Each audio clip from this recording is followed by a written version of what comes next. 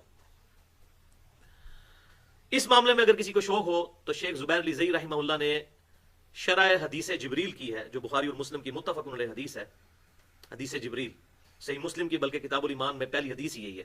اس کی جو شرح ایک عرب عالم نے وہ اس کی شرح لکھی تھی, اس کا اردو ترجمہ کیا اور ساتھ تحقیق بھی کی. اس کتاب کے اینڈ پہ انہوں نے 99 نام قرآن پاک اور صحیح الاسناد احادیث سے جمع بھی کیے ہیں. وہ الحمدللہ کتاب میرے پاس ہے.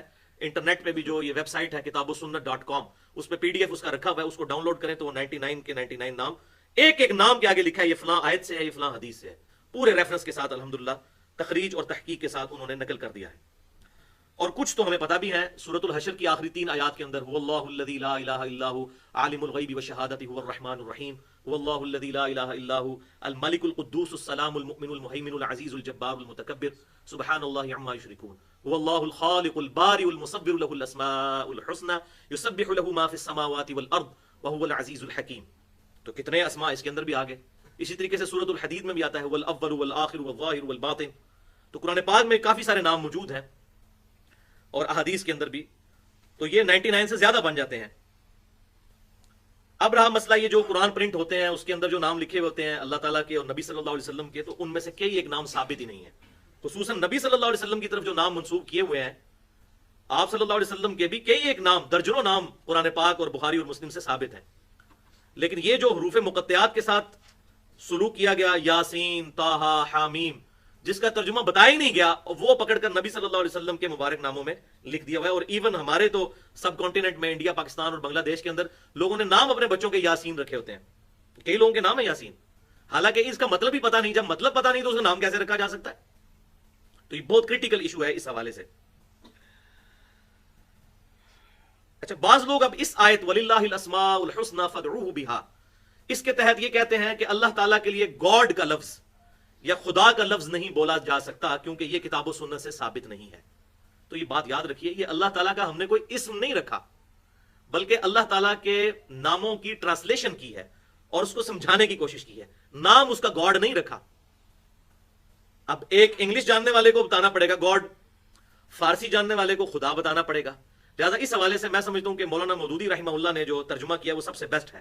لا الہ الا اللہ کا انہوں نے ترجمہ کیا ہے اللہ کے سوا کوئی خدا نہیں, یعنی الہ کی ٹرانسلیشن انہوں نے خدا کی ہے, کیونکہ فارسی لینگویج میں جس کو پوجا جائے اس کو کہتے ہیں خدا, سب سے سپریم جو ہے اس کے لیے خدا کا لفظ. تو انہوں نے اللہ کا نام بھی چینج نہیں کیا, اللہ کے سوا کوئی خدا. کیونکہ ڈاکٹر ذاکر نائک نے similarities between Hinduism and Islam, similarities between Christianity and Islam, اس میں یہ بات کہہ دی کہ اگر کوئی شخص اللہ تعالیٰ کے لیے وشنو کا لفظ استعمال کر لے سنسکرت زبان میں تو ہمیں کوئی اعتراض نہیں ہے.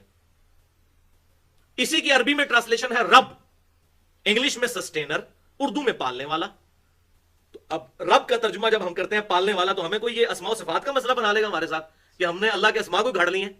تو ڈاکٹر ذاکر نائک نے غلط بات نہیں کی ہے کہ اگر کوئی وشنو یا بھگوان یہ لفظ استعمال کر لیتا ہے اس سے ہمیں کوئی اختلاف نہیں ہے. ہاں, اس کی انٹرپریٹیشن اگر کوئی غلط کرتا ہے اس سے اختلاف ہو سکتا ہے. وہ تو اللہ تعالیٰ کے جو نام قرآن میں آئے ہیں ان کی بھی کوئی غلط انٹرپریٹیشن کرتا ہے تو ہم تو اس سے بھی اختلاف کریں گے. تو الفاظ, یہ ساری زبانیں, سورۃ الحجرات پڑھ کے دیکھیں, اللہ تعالیٰ فرماتا ہے ہم نے تمہیں مختلف قبائل کے اندر اور زبانوں کے اندر بانٹ دیا ہے تاکہ تم آپس میں ایک دوسرے کی پہچان رکھو. سنسکرت بھی اللہ کی زبان ہے, عربی بھی اللہ کی زبان ہے, ہیبرو عبرانی بھی اللہ کی زبان ہے, اردو بھی اللہ کی زبان ہے, انگلش بھی اللہ کی زبان ہے. قرآن عربی میں نازل ہوا, اس سے پہلے کتنی کتابیں عربی میں تو نازل نہیں ہوئی ہیں. تو اس میں کوئی جھگڑا نہیں کرنا چاہیے.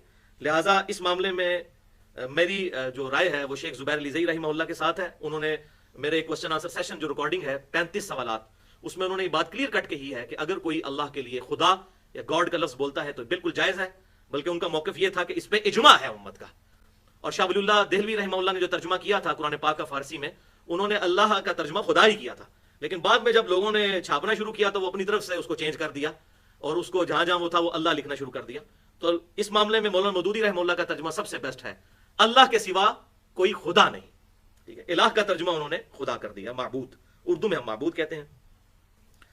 تو یہ اللہ کو اسماء کے ساتھ پکارنا یہ 5 صحیح وسیلوں میں سے ایک وسیلہ بھی ہے. اچھا، اب یہاں پر ایک اور امپورٹنٹ بات ہے کہ کچھ چیزیں ایسی ہیں جو اللہ تعالیٰ کی صفات تو ہیں، لیکن ان صفات کی بنیاد پر اللہ تعالیٰ کا نام نہیں رکھا جا سکتا. ریزمبلنس کے بغیر مماثلت کیے. میں اب دنیاوی طور پہ ایک بات کرتا ہوں. اب جو سونے کا کام کرتا ہے، ہم اسے انگلش میں کہتے ہیں گولڈ سمتھ یا سنیارا. اب سونے کا کام کرنے والا، اس کو سنیارا کہا جاتا ہے. سونے کا کام کرنا صفت ہے، اور اس صفت کا اسم ہم نے کیا رکھا؟ سنیارا. اردو میں بھی پنجابی میں بھی ہم استعمال کرتے ہیں. اردو میں ہم سونار کہہ دیتے ہیں، پنجابی میں سنیارا کہہ دیتے ہیں، انگلش میں گولڈ سمتھ کہہ دیتے ہیں. اسی طریقے سے اللہ تعالیٰ کی جتنی صفات ہیں نا، ان کے اگینسٹ نام نہیں رکھے جا سکتے، ان کو صفات ہی رہنے دیا جائے. اور اس کے برعکس اللہ تعالیٰ کے جتنے نام ہیں ان کے اگینسٹ صفات رکھی جا سکتی ہیں. اب مثلا اللہ تعالیٰ سورہ السجدہ میں ارشاد فرماتا ہے آیت نمبر 22 میں، بسم اللہ الرحمن الرحیم، انا من المجرمین منتقمون، بے شک ہم مجرموں سے انتقام لینے والے ہیں. اب یہ اللہ کی صفت ہو گئی انتقام لینا. اللہ کہہ رہا ہم انتقام لینے والے ہیں. اب اس سے میں نام ڈیوائز کر لوں المنتقم تو یہ غلط ہو جائے گا. کتاب و سنت کی دلیل کے بغیر اللہ کی کسی صفت سے نام نہیں ڈرائیو کیا جا سکتا. ہاں، اس کے اگینسٹ اللہ تعالیٰ کا کوئی نام موجود ہے تو اسے صفات بنائی جا سکتی ہیں. جیسے نام ہے الرحیم، تو آپ اس کے آگے صفات بناتے جائیں، رحم کرنے والا، رحم فرمانے والا، شفقت فرمانے والا، جتنی مرضی صفات بناتے جائیں. صفات بنائی جا سکتی ہیں، لیکن صفات جو ہیں ان کے اگینسٹ نام نہیں بنائے جا سکتے. اور لاجیکل ہے، کیونکہ نام جو موجود ہے اس کی ایکسپلینیشن کرنے کے لیے صفت بنانی پڑے گی، جبکہ صفت جو موجود ہوگی اس کی اگینسٹ نام ڈیوائز کرنا بیسیکلی پھر وہ قرآن و سنت والا فتویٰ اس پہ لگ جائے گا، کیونکہ اللہ تعالیٰ نے اپنے نام خود ڈیفائن کیے ہوئے ہیں. وَلِلَّهِ الْأَسْمَاءُ الْحُسْنَى فَادْعُوهُ بِهَا. تو ترجمے کے معنوں میں اگر کوئی شخص کرتا ہے تو وہ بالکل ٹھیک ہے. سسٹینر کر لیتا ہے رب کا ترجمہ، یا سنسکرت میں وشنو کہہ لیتا ہے، یا اردو میں پالنے والا کہہ لیتا ہے، تو اس میں کوئی حرج نہیں ہے الحمدللہ. جو لوگ اس پر اعتراض کرتے ہیں، ہم سمجھتے ہیں کہ ان کا علمی لیول ہی اتنا نہیں ہے کہ ان سے اس معاملے میں بحث کی جائے، بس علمی طریقے سے ان کی غلطی ان پر واضح کر دی جائے.